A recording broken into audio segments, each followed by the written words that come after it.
Alan Jackson has long been associated with classic country music. A man well known for his heartfelt songs, baritone voice, and traditional family name. He always appeared to have it all together, with his cowboy hat, kind grin, and faith and love-filled song lyrics. His admirers saw him as the man who never got embroiled in a scandal, kept his life private, and stayed true to himself. However, underneath that calm and collected exterior, there were always people who felt that something was being omitted. People were whispering to each other, muted attention, but not quite gossip. What was secret life like? Was everything really as ideal as it seemed? Finally, the truth comes out, and it's not what anyone was expecting. An emblem of traditional country music. In Newnan, Georgia, Alan Jackson was born to Ruth Music, Mama Ruth Jackson, and Joseph Eugene, Daddy Gene Jackson. Jackson grew up with his 4 older sisters in a modest home built around his grandfather's work shed. He was the youngest of 5 siblings. The majority of his family was English. That little cottage was where his mother lived till her death in 2017. Jackson's musical foundation was established, even before he began writing music in 1983. He grew up listening to religious music, but once a buddy introduced him to country music greats like Hank Williams Jr., John Anderson, and Gene Watson, his horizons expanded. Jackson attended Newnan High School after attending Elm Street Elementary, and after graduating, he was cast in the band Dixie Steel. During this period, he played in small clubs across Georgia to augment his blue-collar jobs like construction and forklift driving. Jackson was one of the biggest names in country music by the middle of the 1990s. In 1995, he released his greatest hits album, which included 2 new songs and 17 singles that each peaked at number 1. Little Bitty, which peaked at number 1 on his 1996 album, Everything I Love, was one of his popular singles. However, it also resulted in his first song to fall outside of the top 10 in years. Right on the Money, which debuted at number 1, was added to High Mileage in 1998. In an otherwise pop-influenced country music landscape, he took a stylistic risk the following year with Under the Influence, a CD of typical country covers that maintained his traditional style. In an act that was either extremely audacious or politically aspirational, Jackson interrupted his performance to deliver George Jones's selections at the 1999 CMA Awards. Jackson continued to support traditional country music after Jones was requested to end his performance and left the stage at the start of the 2000s. Murder on Music Row, a protest against the commercialization of country music, was recorded by him with George Strait. Despite not being a single in the traditional sense, the song generated a lot of debate and quite a stir. Jackson continued to stand out in a pop country-leaning business. He released Where Were You When the World Stopped Turning after the 9/11 attacks, which struck a chord with Americans and became an enormous hit. The song was featured on his 2002 release Drive and received a lot of radio coverage after being performed live for the first time at the CMA Awards. Jackson released Let It Be Christmas, his second Christmas album, later in 2002. For Jeannie Kendall's solo album, he also performed a duet with her called Timeless and True Love. He fulfilled his mother's desire in 2006 by recording the gospel album, Precious Memories, which went on to sell more than 1.8 million copies. He experimented with a different sound that same year with Alison Krauss's Red on a Rose. The album's shift from his country roots to softer rock caused a rift among his fan base and a low box office performance. In 2008, he returned to his origins with Good Time, a collection of songs that included Sissy's Song, a tribute to a family member who died in a motorcycle accident, and Small Town Southern Man. 2010 saw the release of his 16th studio album, Freight Train, and the compilation album 34 Number Ones, which featured his duet with the Zac Brown Band, As She's Walking Away. In the same year, Jackson broke with Arista Nashville and, in collaboration with his label ACR, secured a new contract with EMI Records Nashville. None of the singles from his 2012 album 30 Miles West made it into the top 20. Following that, he put out 2 more gospel albums, Precious Memories Volume 2 and the Bluegrass album, all of which did well on the country and bluegrass charts. In recognition of his 25-year career, Jackson received a special display at the Country Music Hall of Fame in 2014. In 2015, he released his 20th studio album, Angels and Alcohol, and went on his Keeping It Country Anniversary Tour.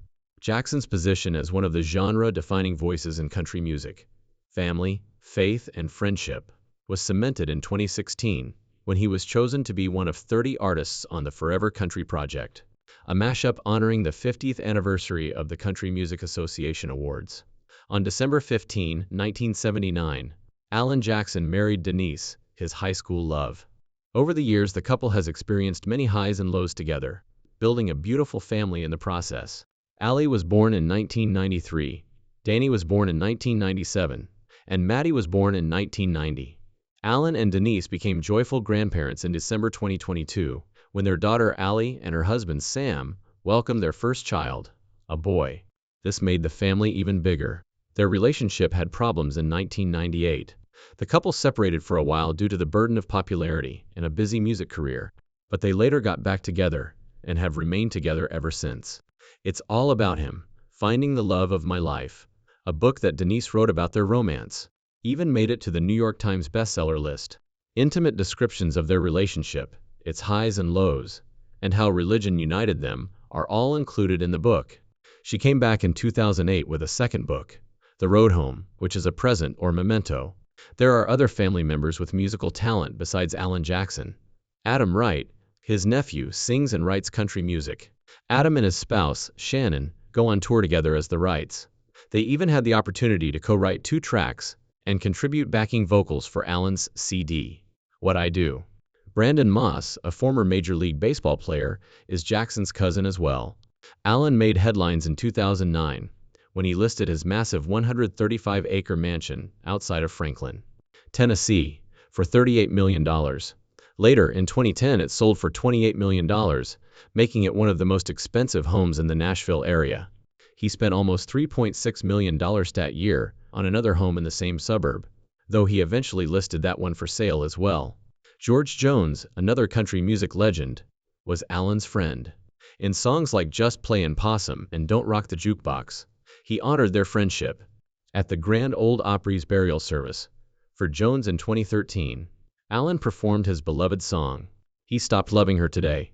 Additionally, he is good friends with George Strait, with whom he sang a well-known duet on Murder on Music Row. In addition to music, Alan loves vintage cars, some of the rarest and most valuable models in the world, including a 1970s Chevrolet SS 396 and a 1968 Shelby GT 500KR convertible, are in his collection. He still approaches life with dignity and integrity, in spite of the difficulties. Disapproval of Where Were You? Then the Globe Ceased to Revolve. Where Were You? When the World Stopped Turning by Alan Jackson was a poignant song in the wake of the September 11th attacks, but it was also criticized for being too innocent and unpolitical. Without delving into political criticism, the song, which was penned in the days following the attacks, attempted to convey the nation's collective grief. I didn't want to write a patriotic song. I didn't want it to be vengeful either, Jackson stated. This tactic caught on with many, and the track received widespread praise and accolades. In a Popdose review, Ja Bartlett argued that the song celebrates its refusal to enact its ideals, claiming it provided comfort without exploring the underlying causes or implications of the events. However, the line, I watch CNN, but I'm not sure I could tell you the difference in Iraq and Iran, was also noted. Still others criticized the song for oversimplifying issues. The song was not well received. In the 2002 episode of South Park, the show's creators parodied it, implying that it capitalized on a national tragedy, even though Jackson intended to portray the bewilderment of average Americans, which some interpreted as a general lack of awareness of global affairs. Where Were You? A song that reflects the nation's emotional state after 9/11, is still a significant piece in Jackson's discography, despite the criticisms. Its impact highlights the difficulties artists face when addressing national tragedies, juggling personal expression with public expectations. Jackson protested at the 1999 CMA Awards. Alan Jackson made a dramatic statement at the 1999 Country Music Association CMA Awards that resonated with traditional country music fans. The controversy began when legendary country music artist George Jones was asked to perform his song Choices during the awards show, but he refused the invitation because it offended him. When Alan Jackson, who was scheduled to perform his own single, Papa Top, got up on stage during his performance, he gestured for his band to switch songs halfway through the song and began singing the Choices chorus in Jones' honor, a spontaneous act that received a standing ovation. Jackson's protest went beyond merely standing up for a fellow musician. It was a protest against the way the industry treated its legends. George Jones isn't everybody, he continued. He deserved a bit more than everyone else, which is why I felt strongly about it. The act sparked discussion about professionalism and protest tactics in the music industry, and it deserved a little more attention. Jackson's departure from the predetermined agenda drew criticism, but many others applauded his courage in standing up for what he believed to be right. George Jones was deeply moved by the act, saying, "What he did meant more to me than I could ever say." Walking out during Beyoncé's CMA performance was one of the most iconic moments in CMA history, demonstrating the importance of respecting artists' labor and standing up for what is right. Beyoncé's duet of Daddy Lessons with the Chicks caused a major stir in the country music scene during the 2016 Country Music Association (CMA) Awards. According to reports, Alan Jackson, a vocal supporter of traditional country music, stood up during the performance, which many interpreted as a silent protest. While some welcomed the collaboration, others felt it veered away from traditional country music. One Nashville manager stated, "I was sitting behind Alan Jackson, and he actually got up from the front row and walked out during the show." So I think that said a lot for the traditional true country acts. Some saw Beyoncé's appearance, who is best known for her pop and R&B endeavors, as an attempt by the CMA to broaden its audience. But traditionalists, who believed that the awards show should only feature country artists, took offense. Another country music performer, Travis Tritt, expressed his disapproval, stating, "I have nothing against Beyoncé. I'm dissatisfied with the CMA producers. Pop stars aren't necessary for country music to get viewers." More basic issues of race and genre classification were also used to attack the performance. During the performance, some audience members allegedly shouted racist remarks, highlighting persistent problems with diversity in the country music industry. The majority of artists and fans supported the performance, despite the uproar, since they thought it was a step in the right direction toward diversifying the genre. The incident brought to light the ongoing conflict between upholding the traditional principles of country music and embracing a more expansive and vibrant musical landscape. The charges of genre purism. Alan Jackson and George Strait sang the song "Murder on Music Row" during the 1999 Country Music Association's CMA Awards ceremony, an outspoken critique of the increasing mainstream influences in country music. The song's lyrics lamented how rock-era production and financial interests have replaced classic country sounds like steel guitars and fiddles. Many fans of country music, who felt the genre was losing its authentic origins, were moved by the song's figurative murder. The performance sparked controversy and intense attention among the country music audience. Despite not being released as a single, some saw it as a critique of the industry's evolving style, while others praised the performers for standing up for traditional country music. The song's influence became apparent when it won the 2001 CMA Song of the Year award, igniting the discussion about the direction of country music. Murder on Music Row has continued to serve as a rallying cry for people who favor a return to traditional country music over the years. Its message is still relevant today, encapsulating the genre's ongoing conflict between creative integrity and commercial viability. The record, which captures the tensions within the industry and the urge to preserve its distinctive qualities, remains a landmark in the history of country music. It's All Right to Be a Redneck, a critical analysis. When Alan Jackson's "It's All Right to Be a Redneck" first came out in 2001, it caused some controversy. Some listeners and reviewers believed that the song was ignorant to the broader cultural context and reinforced stereotypes, despite its intended celebration of rural American pride and identity. Some others believed that the song's lyrics, which included phrases like, "It's all right to be a redneck," codified a constrained and stereotyped view of rural life. The song's portrayal of redneck culture, according to critics, may alienate listeners from other backgrounds and be seen as a code for disregarding the subtleties of rural living. Furthermore, several questioned whether it made sense to release a song so humorous during a period of national mourning, given that it was released right after the September 11th attacks. It's All Right to Be a Redneck had commercial success and peaked at number 53 on the Billboard Hot Country Songs chart, in spite of the criticism. Many listeners liked the song's support of rural culture and found it appealing due to its catchy melody and straightforward lyrics. However, the song dispute sparked long-running debates in country music about representation, authenticity, and striking a balance between heritage and modernity. Although It's All Right to Be a Redneck was a commercial success overall, it also sparked discussion about how country music portrays rural society and whether songs might reinforce prejudices. The controversy brought to light the challenge faced by artists who have to strike a balance between authenticity and cultural sensitivities. The I Still Like Bologna controversy. Fans' and critics' responses to Alan Jackson's 2009 album, I Still Like Bologna, were not entirely unanimous. Some thought it was anachronistic and based on stale imagery, while others appreciated its nostalgic nod to simpler times. Jackson mentions modern conveniences like plasma TVs and smartphones in the song, but he also reiterates his long-standing love for a straightforward bologna sandwich on basic bread. According to him, the song was written to highlight the harmony between savoring new technology and basic pleasures. It seemed like the ideal method to express that I am aware of all the new technology and can adjust to some of it. However, Jackson added, I still like that bologna on white bread every now and then. Despite its purported message, the song received criticism for being overly straightforward and a stubborn rejection of modernity. By merely reciting lengthy lists of common points of reference, the song jettisons all meaningful attempts at thought. According to Jonathan Keefe of Slant Magazine, it's pretty embarrassing to issue from an artist of Jackson's stature, said Dan Millican of Country Universe. The song's success on the charts, which peaked at number 32 on the Billboard Hot Country Songs chart, was an homage to this mixed response.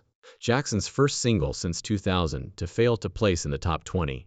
Although I still enjoy Bologna's efforts to commemorate the combination of modern life and traditional values, its application sparked debate over its effectiveness and relevance in a rapidly evolving musical landscape. The reason Alan Jackson never removes his hat. Alan Jackson's white cowboy hat is more than just a style statement. It's a piece of a personal story that dates back to his adolescence.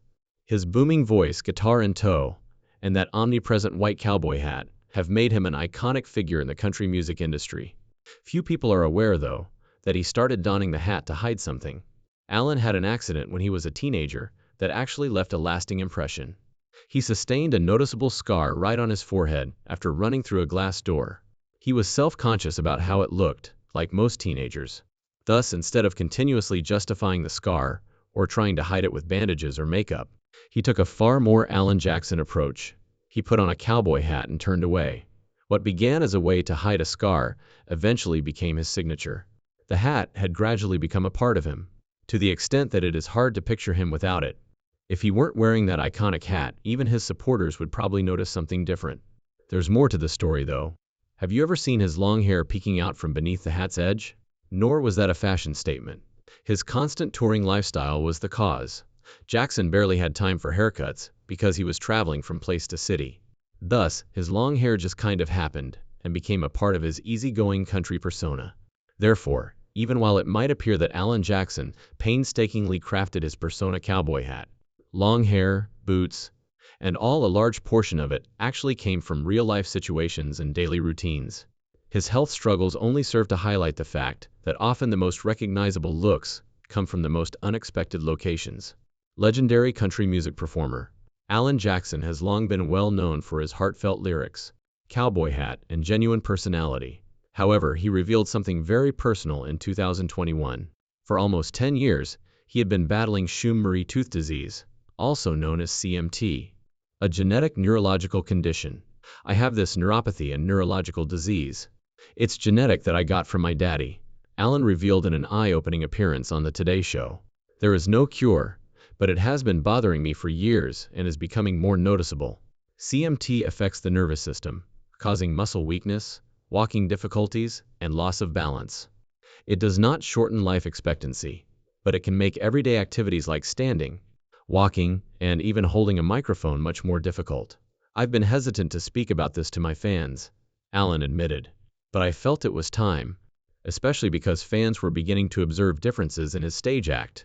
Now I'm experiencing a bit of difficulty with balancing even in front of the microphone. The open discussion wasn't easy for him. Even with his illness, Alan said he didn't want to call any of his tours a farewell, saying instead that he's inspired by traditional country greats like Merle Haggard and George Jones, who performed for as long as they could. I'll try to do as much as I can, Alan said, urging fans to catch him live while they can. In addition, Alan has relied on his wife, Denise, for support. The couple has been married since 1979, and she has written a biography about their relationship. "When I'm down, he picks me up. When he's down, I try to pick him up," she told Today. Even yet, Alan's love for music and his fans have kept him going. In 2024, he gave followers a heartfelt update, saying, "I think it's just getting time to start thinking about hanging it up full time. It's getting worse, and it makes me more uncomfortable on stage." There is more to Alan's story than just an illness. It is a story about fortitude, integrity, and choosing to keep going in the face of difficulty. His daughter is the center of attention. In contrast to his extensive career in country music, Alan Jackson's personal life has generally been quite quiet. However, his daughter Maddie Jackson Seligman recently made news for some very personal and encouraging reasons. Not only is Maddie identified as Alan's child, she is an advocate for women's rights and a published novelist.